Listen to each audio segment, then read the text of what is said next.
कृष्ण के हाथ में क्या दिखाते हैं? स्वर्ग का गोला। कौन से हाथ में?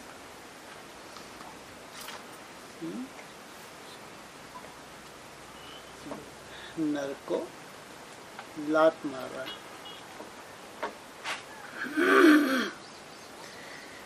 दिख रहा है स्वर्ग? हथेली पे स्वर्ग दिख रहा है स्वर्ग सामने।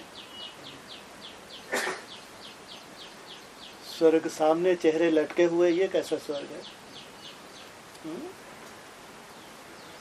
स्वर्ग सामने होता तो खुशी होती है या चेहरे लटके होते हैं? खुशी होती है, बड़ा खुश है। अगर चेहरे लटके हैं तो माना स्वर्ग से पहले कौन सी सीन दिख रही है? कृष्ण तो खुद आराम से टोकरी में है, उसको तो चिंता नहीं, बाप ने सर पे बिठा रखा है। ये प्रकृति का जो विकराल स्वरूप है, इसका सामना तो करना पड़ेगा। अगर चिंता है तो किस बात की? अगर चेहरे लटके हैं तो लटक जाते हैं। ये तो सामने सीन कैसी दिख रही है? आराम से बुद्धि रूपी टोकरी में बाप के सर पे हैं, और प्रकृति का विकराल स्वरूप।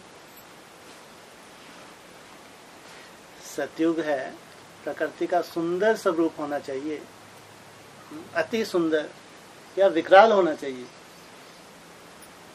हैं जी? सुंदर होना चाहिए।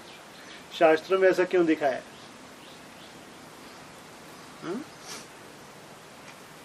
क्यों दिखा है? कंस को चेतावनी दी जा रही है, प्रकृति इंतजार कर रही थी कि अब असुर जाने वाले हैं। अब ये आ गया माना, अब सात्विक दुनिया, देवताओं की दुनिया आने वाली है। लेकिन प्रकृति अपना तांडव, जिसको असुरों ने क्या किए? सुख पहुंचाया, दुख पहुंचाया? दुख पहुंचाया, अति का दुख। तो प्रकृति को अति दूषित किया है इन्होंने, अति दूषित। छोड़ेगी किसी को? घबरा तो देवताएं भी जाते हैं। अरे बाप रे, इतना भयंकर रूप देख के देवताएं भी घबरा जाते हैं। लेकिन प्रकृति तो अपना बदला किन से लेती है? असुरों से अपना बदला लेती है।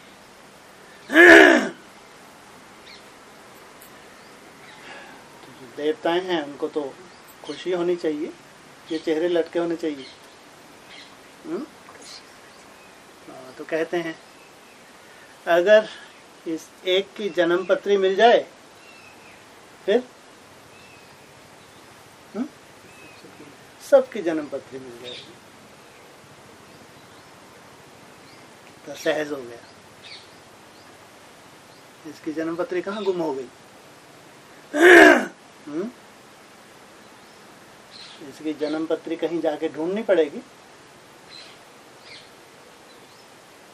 कहाँ से ढूंढे? है इसकी जन्म पत्री? कहाँ है? मुरलियों में बता रहे हैं, मुरलियों में इसकी जन्म पत्री। तो मुरली तो सब सुनते हैं। तो मुरलियों में तो फिर जरूर बताया होगा। कब आता है कृष्ण? मृत्यु लोक में, अमरलोक में? अमरलोक में। सतयुग को कहते हैं अमरलोक। अमरलोक की शुरुआत कब से हुई? इसकी जन्म पत्री बताओ। हैं जी? बता रहे हैं 87। सही है? कैसे? 87 से अमरलोक की शुरुआत कैसे?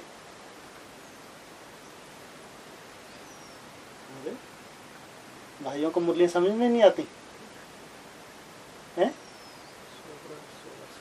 जी, ब्रह्मा के 47 में 60 वर्ष हो गए,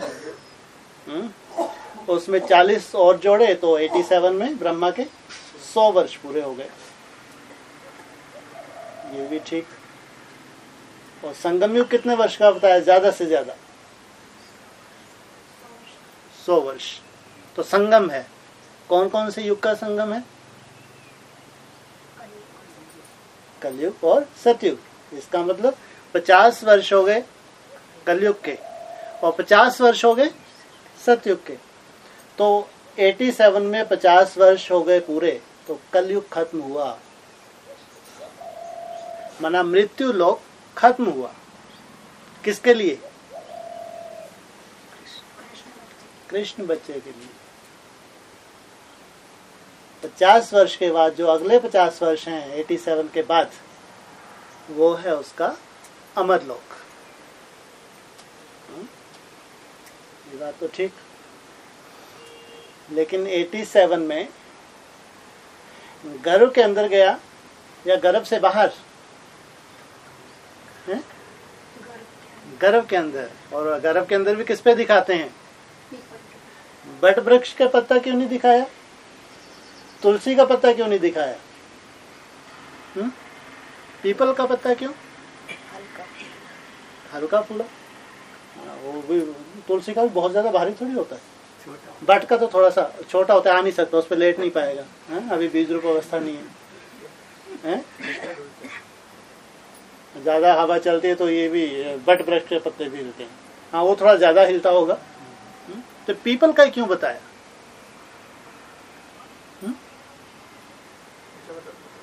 हैं जी? जगदम्बा तो पत्ता है, पीपल का ही पत्ता क्यों? बट का पत्ता क्यों नहीं? बट वृक्ष का, तुलसी का पत्ता क्यों नहीं?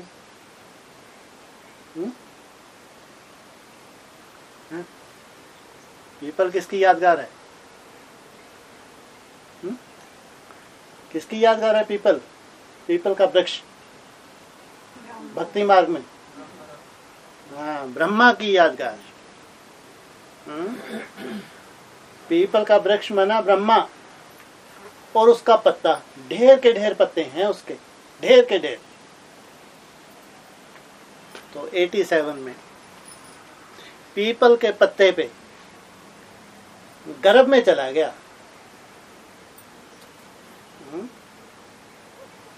माना जो ब्रह्मा के पत्ते, इनको क्या कहेंगे? बाबा ने बताया जगदम्बा, ब्रह्मा माना बड़ी माँ। तो ये जितने भी पत्ते हैं ये भी क्या हो गए? ब्रह्मा कुमारी, ये सब हो गए पत्ते। पीपल के पत्ते हैं ना। तो जो भी स्टूडेंट ब्रह्मा कुमारी आश्रम ज्वाइन करते हैं तो उनको पालना किनकी मिलती है? ब्रह्मा कुमारियों की, जैसे कि पत्तों में पलते हैं। तो कृष्ण को भी गर्भ में पीपल के पत्ते पे दिखा है। तो उसकी पालना किसके द्वारा हो रही है? आधार किसका लिया हुआ है? पीपल के पत्ते का आधार। माना जो माँ मनन चिंतन करती है, स्वर्ग आने वाला है, नरक जाने वाला है, सतयुगी दुनिया आने वाली है, हाहाकार के बाद जय जयकार, ये सब जो पत्तों का वहाँ मनन चिंतन है, वो पूरे का पूरा वाइब्रेशन किसके अंदर जाता है? बच्चे के अंदर। योगी बनो, पवित्र बनो, सबसे बड़ा वाइब्रेशन। पवित्रता ही ब्राह्मण जीवन का आधार है। ये सब पत्ते के द्वारा, वाइब्रेशन के द्वारा बच्चे के गर्भ काल में पालना होती है। गर्भ से कब बाहर आता है? शास्त्रों में कितना समय बताया है गर्भ काल का? लगभग 10.5 मास। फिर बाबा ने बताया यहाँ पे 10.5 मास मानिंद, यहाँ कितना वर्ष लगते हैं? 10.5 वर्ष। तो उसकी अगर डेट ऑफ बर्थ मृत्यु लोक में जब वो आत्मा शरीर छोड़ती है तो अमर लोक में जब गर्भ में प्रवेश करती है तो उसकी वो डेट ऑफ बर्थ अगर मिल जाए तो उससे एग्जैक्ट 10.5 वर्ष के बाद उसका गर्भ का समाप्त किसकी गोद में पहुंच जाती है? बाप की गोद में। कौन सा सन? 98, 99। तो बाप की गोद में पहुंची। गर्भ काल केवल बाप के लिए खत्म हुआ या सबके लिए खत्म हो गया? बच्चे के लिए खुद के भी गर्भ काल खत्म हो गया?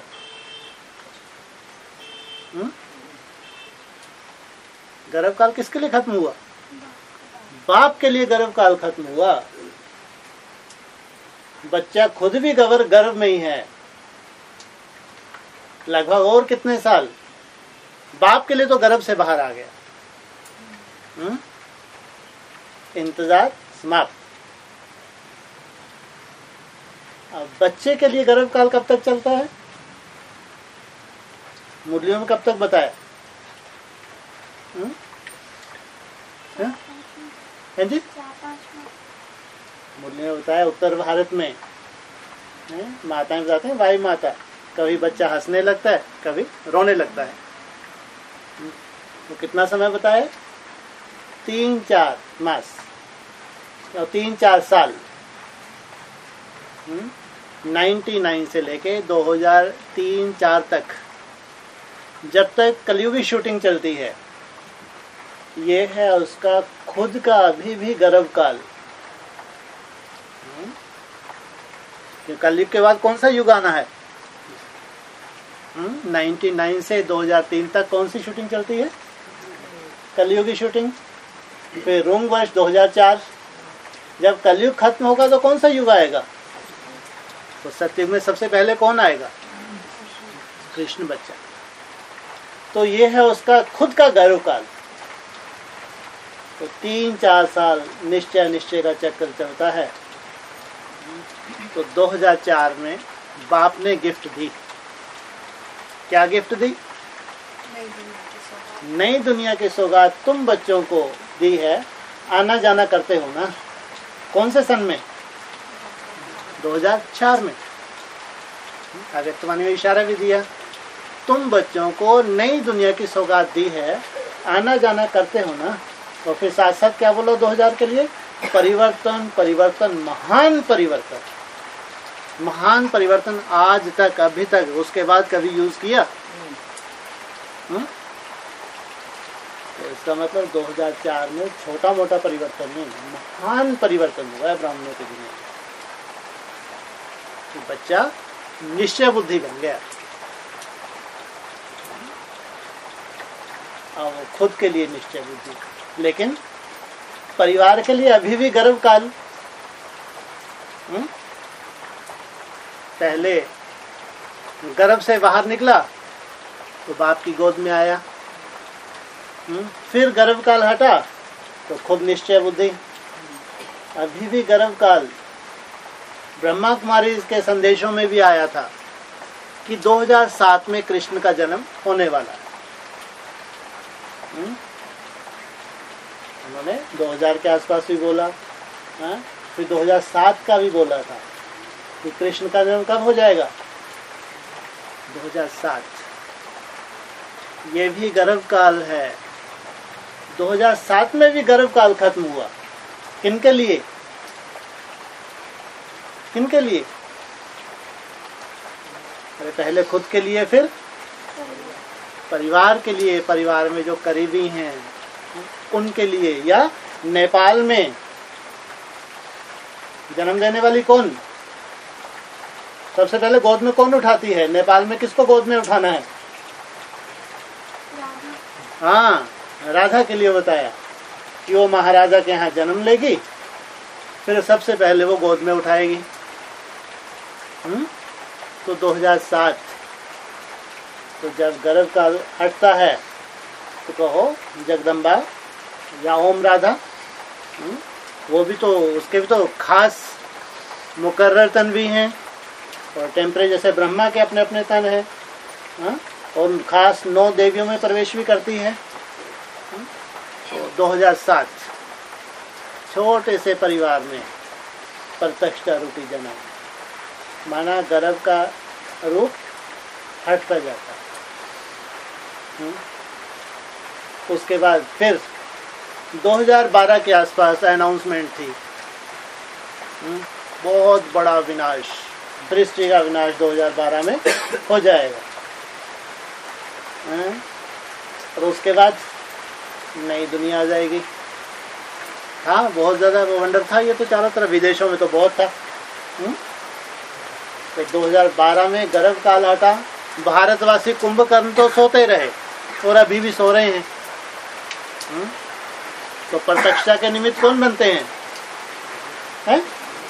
विदेश। तो कहाँ से शुरुआत होती है? 2012 से। कौन से विदेश से?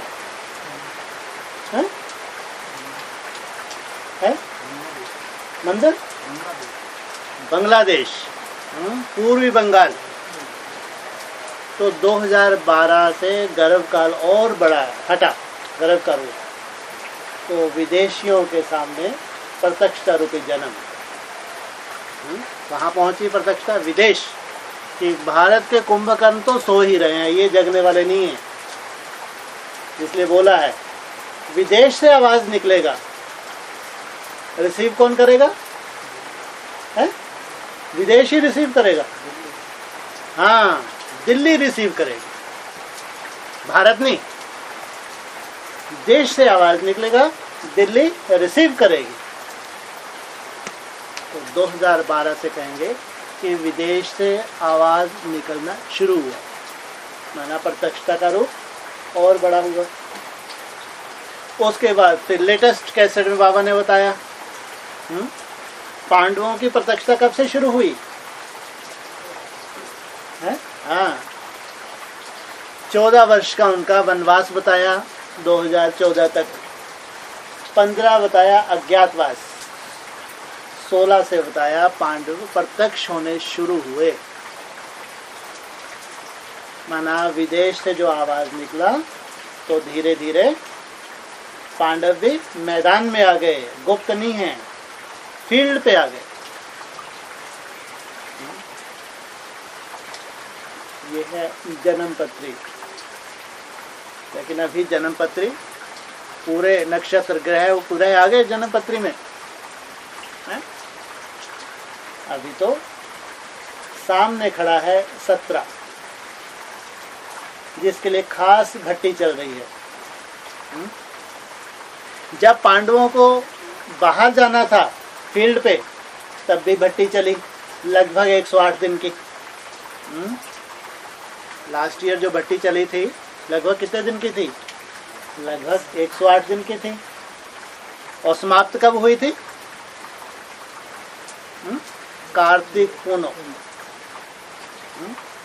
अभी भी ये जो भट्टी शुरुआत हुई है ये भी कार्तिक पूर्णिमा तक चलेगी। तो वहां पांडव फील्ड पे आ गए थे,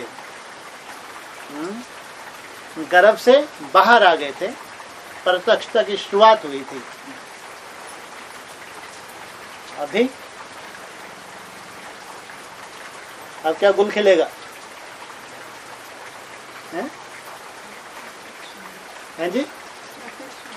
प्रत्यक्षता रूप बड़ा होगा।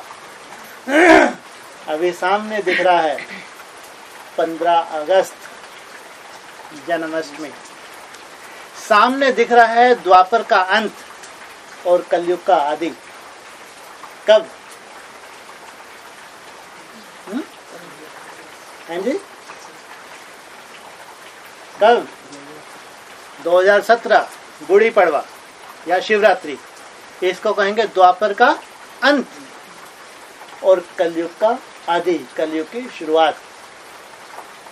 तो कृष्ण का जन्म कब होता है? मुरलियों में कब बताया है? जब महाभारत शुरू होती है। द्वापर के अंत में बताते हैं कृष्ण का जन्म। महाभारत में कृष्ण का जन्म होता है। महाभारत के बाद कलयुग की शुरुआत हो जाती है, माना कलंकों की शुरुआत हो जाती है। तो ये भट्टी कहो या कलयुग का आवाहन कहो, क्या कर रही है ये भट्टी? द्वापर का अंत और कलयुग का आदि लाने वाली भट्टी है, माना हाहाकार की दुनिया आने वाली है। एक तरफ जय जयकार, दूसरी तरफ हाहाकार। अब जो ला रहे हैं उस दुनिया को, वो हाहाकार में जाएंगे, जय जयकार में जाएंगे? है? अरे इतनी मेहनत करे फिर भी हाहाकार में जाने क्या? कहाँ जाएंगे? तुम अपने ही तन मन धन से स्वर्ग की स्थापना कर रहे हो, अपने ही। तो नरक में जाने के लिए की क्या है? माना जो लगे हैं दिन रात स्वर्ग को लाने के लिए, दिन रात लगे हैं, वो नरक में नहीं जा सकते। हाँ, ये बात अलग, कोई धरनी हिले, कोई भूकंप का छोटा सा रूप हो,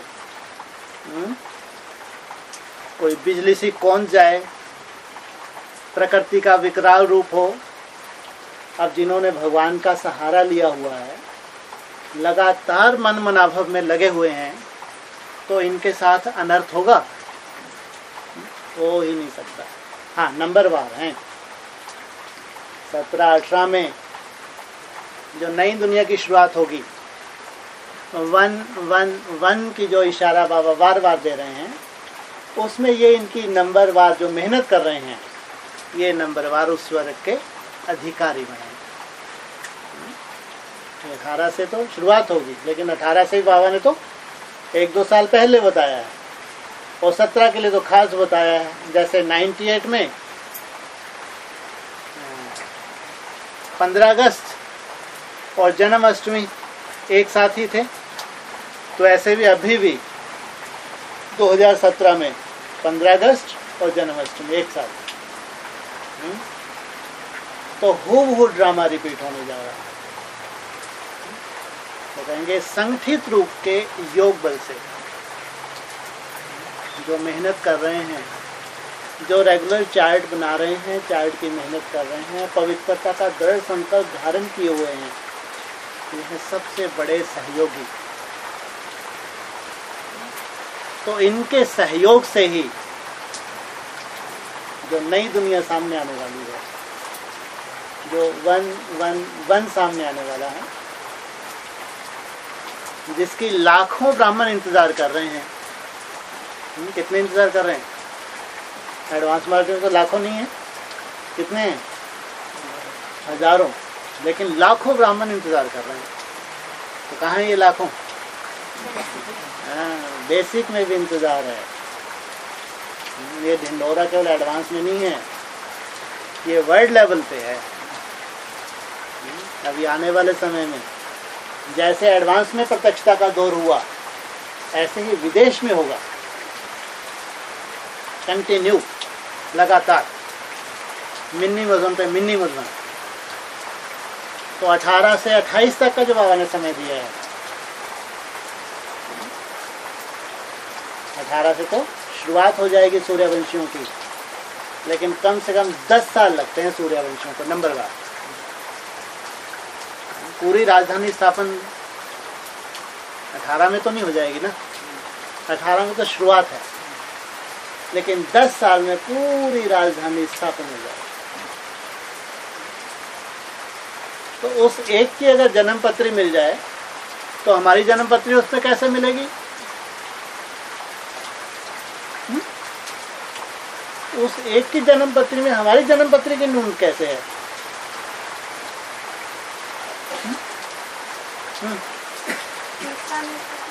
है?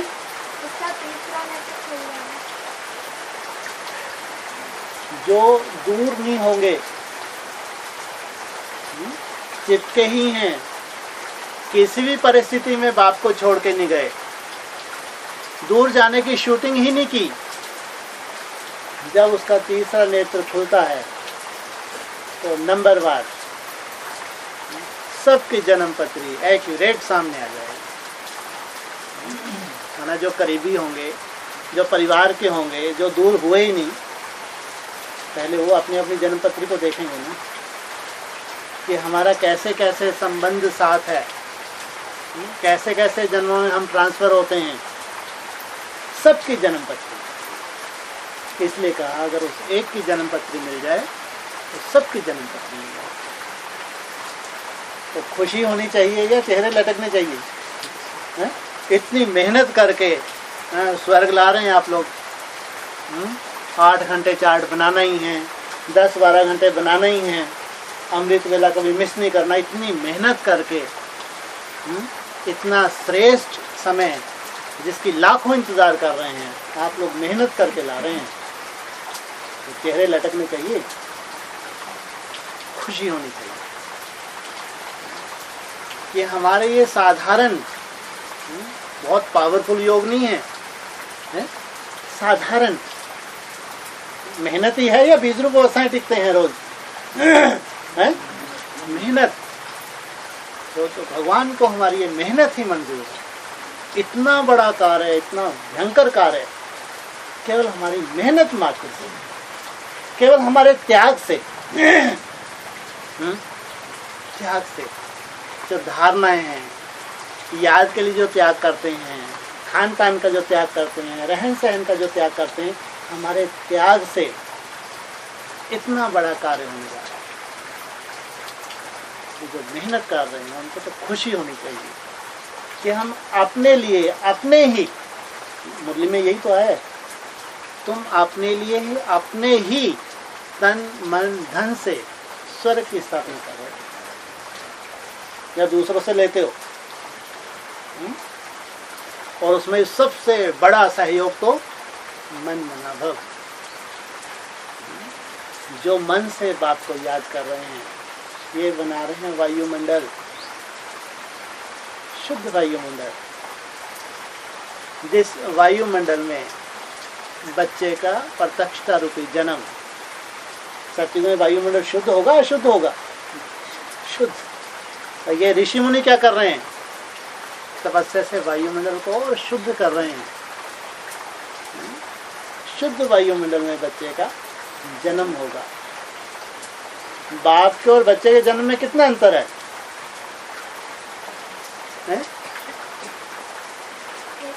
1 सेकंड का अंतर है। तो कृष्ण का भी जन्म 12 बजे मनाते हैं, तो शिव का भी जन्म कब मनाते हैं?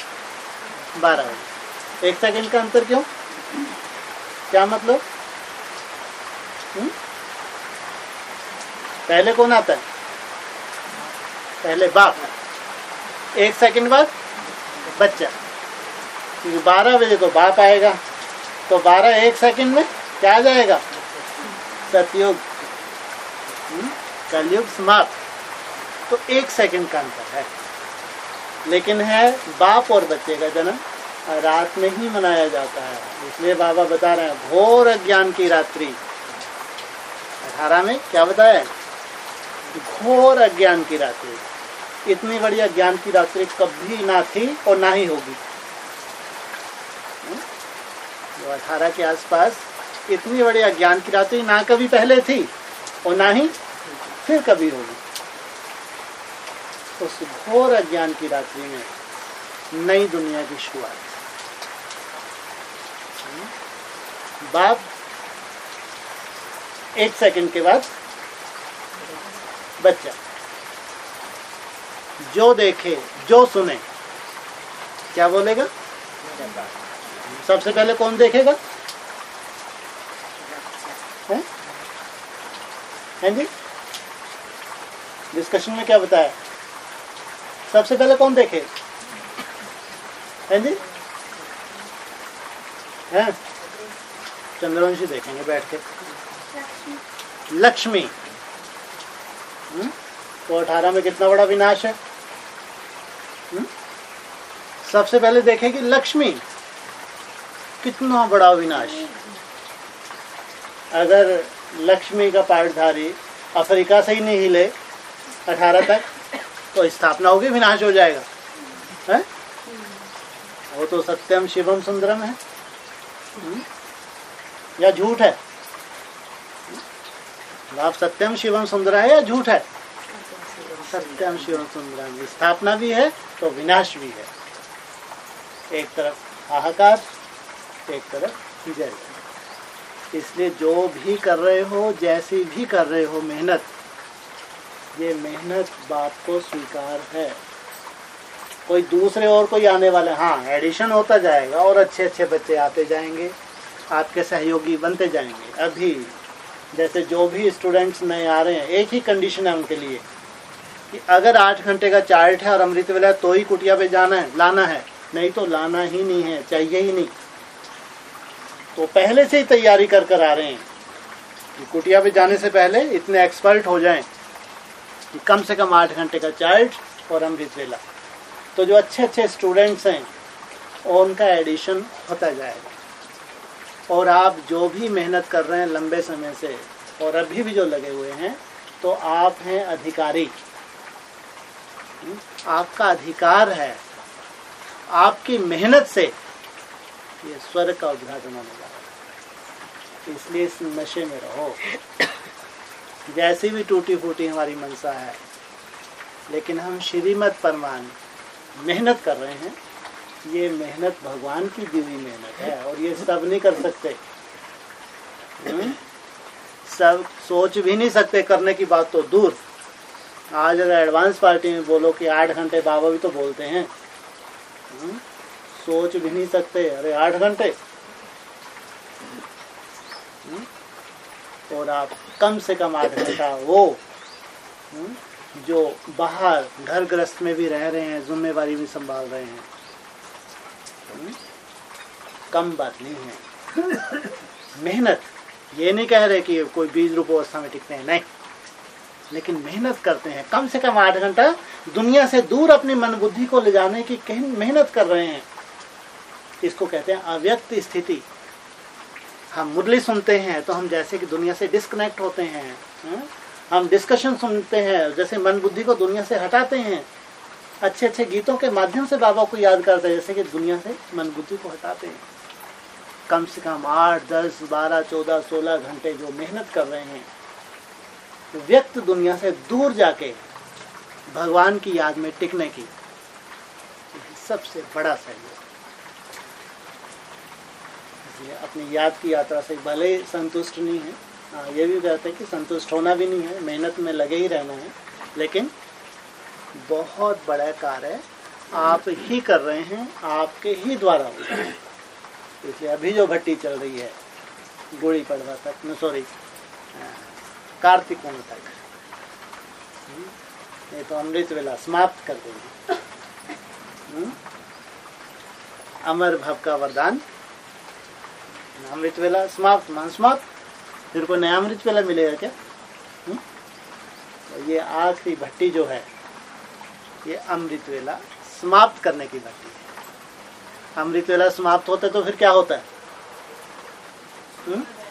सूर्य उदय हो, 4:45 बजे अमृत, 4:30 पौने 5 अमृत वेला समाप्त। आपके यहाँ सूर्य उदय हो जाता है? आप मध्य प्रदेश में बैठे हैं, उत्तर भारत तो और दूर पड़ जाएगा। आपके यहाँ 4:30 पौने 5 बजे सूर्य देखा कभी उदय होते हुए? हैं? सर्दियों में कितने बजे होता है आपके यहाँ? है? और गर्मियों में लगभग 5:30 के आसपास। 4:30 पौने 5 कभी देखा है? लेकिन भारत में तो होता है। कहाँ होता है? हैं? हाँ, कलकत्ता तरफ आधे घंटे का अंतर है। तो 4:30 पौने 5 सनराइज इधर से राइज होता है, पूर्वी बंगाल से। तो आधे घंटे का डिफरेंस है। ये तुम्हारे यहाँ तो 5, 5:30 हो जाते हैं, लेकिन वहाँ 4:30 पौने 5, जब पुरुषार्थ की अच्छी गर्मी होती है सबकी, तो उस वायुमंडल में 4:30 पौने 5 अमृत वेला समाप्त होता है, तो सूर्य उदय होता है। ये ज्ञान सूर्य के उदय होने की बात है। अभी तो ज्ञान सूर्य गुप्त है, लेकिन अमृत वेले के बाद ज्ञान सूर्य की प्रत्यक्षता। ये क्या सूर्यवंशी बैठे हैं और कोई कुल के बैठे हैं? सूर्यवंशी। तो ये क्या बोल रहे हैं? ज्ञान सूर्य अभी प्रत्यक्ष नहीं है, तो फिर अमृत वेले के बाद ये ज्ञान सूर्य प्रत्यक्षता कैसी प्रत्यक्षता?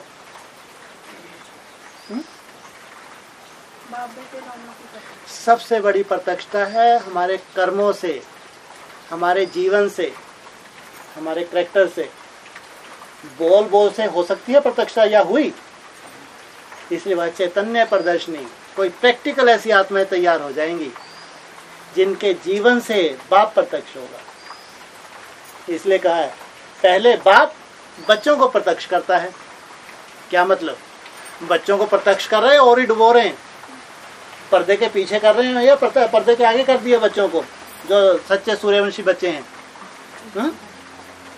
अरे उनको नजर ना लग जाए, काला टीका लगा के और पीछे पीछे कर रहे हैं, ये आगे ला रहे हैं, पीछे पीछे कर रहे हैं। तो बाप ने बच्चों को कहाँ प्रत्यक्ष किया? पहले बाप अपना कार्य करता है, पहले बच्चे अपना कार्य करते हैं। बाप ने अपना कार्य कहाँ किया? साक्षात्कार की चाबी। और ये जो बच्चों के अंदर जो धारणाओं की पराकाष्ठा है, ये है बाप की तरफ से। ये है बाप का कार्य। पहले बाप अपना कार्य करता है, वो पवित्रता का सागर है। तो अपना कार्य करेगा तो क्या करेगा? पवित्रता का दान करेगा। मास्टर पवित्रता का सागर बनाएगा, धक्के खाने वाला नहीं, नाक रगड़ने वाला नहीं। यह है बाप का वर्षा। पहले बाप बच्चों को प्रत्यक्ष करते हैं। बच्चों की जो धारणाएं हैं, उन धारणाओं को प्रत्यक्ष करना, यह है बाप का काम। फिर बच्चों में जो धारणाएं आ गई, फिर बच्चे बाप को प्रत्यक्ष करते हैं। ये जो धारणाएं हमारी नहीं है, हमको तो गिफ्ट मिली है, सौगात मिली है, भगवान के द्वारा हमको ये सौगात मिली है। जिसको तुम अधूरा समझते हो वो संपूर्ण है, वो निराकारी स्टेज वाला है। फिर बच्चे बाप को प्रत्यक्ष करते हैं। इसलिए 4:45 कार्तिक पूर्णो, तो इसके बाद ज्ञान सूर्य को अभी भी प्रत्यक्ष कर रहे हैं। तो प्रत्यक्षता का रूप बढ़ेगा, माना धारणाओं का रूप बच्चों में जैसे जैसे बढ़ता जाएगा, ऐसे बाप की प्रत्यक्षता का रूप भी बढ़ता जाएगा। इसलिए अमृत वेला माना लास्ट, पूरा समय सफल किया। इसलिए कहते हैं ना, जिन्होंने पूरा अमृत वेला सफल किया तो उनके भी ब्रॉड ड्रामा के हिसाब किताब बन जाते हैं। अव्यक्तवाणी में बोला है, जितना घंटे यहाँ अमृत वेला का सहयोग करते उतना ही ब्रॉड ड्रामा के प्रभावित होते हैं जन्म जन्मांतर के लिए। इसलिए जो समय आ रहे हैं हमारे सामने, 14 नवंबर, कार्तिक पूर्णिमा, ये हमारा लास्ट समय है जिसका और मेहनत करके हम विशेष जो भगवान ने हमको टारगेट दिया है उस टारगेट को पूरा करेंगे। इसलिए चेहरों पे खुशी होनी चाहिए, चेहरे लटके हुए नहीं होने चाहिए। हम छाती ठोक के कहते हैं हमको कौन मिला है? बाप मिला, बाप भगवान मिला। ऋषि मुनि जंगलों में तपस्या कर रहे हैं लेकिन वो जानते नहीं कैसे गुप्त रूप में भगवान अपना कार्य कर रहे हैं। हम छाती ठोक के कहते हैं कि भगवान हमको मिला। सुनी सुनाई बात है, या अंदर से दिल से बोलते हैं, अनुभव से बोलते हैं, दिल से बोलते हैं। ज्ञान की गहराई अंदर तक उतर चुकी है, तो दिल से आवाज निकलता कि हमको भगवान मिला। इसलिए नशा चेहरे से झलकना चाहिए, ज्ञान से नहीं। चेहरा बताए इनको कुछ मिला, उनकी तो खुशी जानी ही नहीं चाहिए, और ऐसा ही होगा आगे चल के। तुम अपना गुप्त भी रखना चाहोगे, गुप्त रख सकोगे? तुम्हारा चेहरा बता देगा अरे इनको कुछ मिला। अभी तुमको कोई हीरा वीरा कुछ मिल जाए, कोई खजाना मिल जाए, तुम सोचो चोर लूट के ले जाएंगे इसलिए अपने को बताना नहीं, लेकिन तुम्हारा चेहरा चमकेगा। ऐसे ही होगा आगे चल के, तुम्हारा चेहरा बताएगा, चेहरे की खुशी बताएगा। ये है सच्ची प्राप्ति। इसलिए अभी प्रैक्टिस कर लो मुस्कुराने की, है? ये फिर नेचुरल हो जाएगा। अगर यहाँ त्रिपुंड बनाते रहेंगे तो ये भी तो नेचुरल हो जाएगा फिर, है? जब टेंशन होती है तो ऐसे करते ना, त्रिपुंड बन जाता है। इसलिए खुशी में रहने की शूटिंग करेंगे तो खुशी चेहरा परमानेंट। और भगवान तो खुशी देने आया है, या तुमको त्रिपुंड है तुम्हारे ऐसा मुचड़ा हुआ माथा देखने आया है? भगवान तुम्हारे लिए तो आया है, या ब्रह्मा कुमारियों के लिए आया है, या 60,000 जो भस्म होने के लिए जा रहे हैं उनके लिए आया है? अरे तुम थोड़े से तो हो जो इतनी मेहनत कर रहे हो, थोड़े से हो, बिल्कुल नहीं, गिनती है ही नहीं तुम्हारी अभी तो। अब ये तुम्हारा परिवार कितना सा है, वो ही कलयुग के अंत का परिवार है, जिसका बार बार मुरलियों में बोलते रहते हैं, बार बार ढिंडोरे पीटते हैं मुरलियों में। सूर्यवंशी देखना हो तो उनकी क्या पहचान बताई? कितना बड़ा परिवार है उनका, 60-70 का परिवार है। एक ही चूल्हा है, जहाँ उनकी ज्ञान की रोटियां सिकती हैं, सबकी एक ही नस नाड़ी, एक तरफ सबकी बोट डलती है। एक ने कहा दूसरा कोई क्रॉस करता है, तो ये तुम्हारी पहचान। बहुत छोटा सा परिवार तुम्हारा, कोई दूसरा परिवार तो नहीं है। इसलिए तुमने भगवान को अपना माना है तो भगवान ने तुमको अपना माना है, इसलिए तुमसे ही मेहनत करवा रहे हैं। भले ही लठ मार के मेहनत करवाते हैं, लेकिन जानते हैं कि इनको देना है। इसलिए जो तुम मेहनत कर रहे हो, जितनी भी कर रहे हो, कम नहीं है, बहुत है। खुशी खुशी, और खुशी रहेगी तो मेहनत भी नहीं लगेगी, तो भगवान का सहयोग भी और मिलेगा। करना तो है ही, दुखी होके करो या खुशी खुशी से करो। खुशी से करेंगे तो एकदम हल्के फुल्के रहेंगे, हैं? और जो छोटी मोटी बाधाएं हैं ये भी दूर हो जाएंगी। बाबा तो कहते हैं खुशी जैसी खुराक नहीं। कोई हमारे सामने छोटी मोटी परिस्थिति हो, बाप तो जानता है ना, फिर भी हम चिंतन करके खुश रहने की कोशिश कर रहे हैं, तो बाप को कितनी खुशी होगी, सोचो। हमारे पास कोई परिस्थिति है, घर गृहस्थ में कोई ना कोई परिस्थिति है, ये बाप जानता है नहीं जानता? नहीं जानता है ना। उस परिस्थिति के कारण से हम मेंटली टॉर्चर हैं, उस परिस्थिति के कारण से हमारा उतना चार्ट भी नहीं बन पा रहा, लेकिन हम फिर भी चिंतन कर करके अपने आप को खुश रखने की कोशिश कर रहे हैं कि मेरे को भगवान मिला। ये परिस्थिति हमेशा मेरी रहने वाली नहीं है, आज नहीं तो कल ये परिस्थिति जाने वाली है, तो तुम्हारे से ज्यादा खुशी तो भगवान को होगी। देखो इस परिस्थिति में भी खुश रहने का चिंतन कर रहा, तो वही तुमको वरदान मिल जाएगा।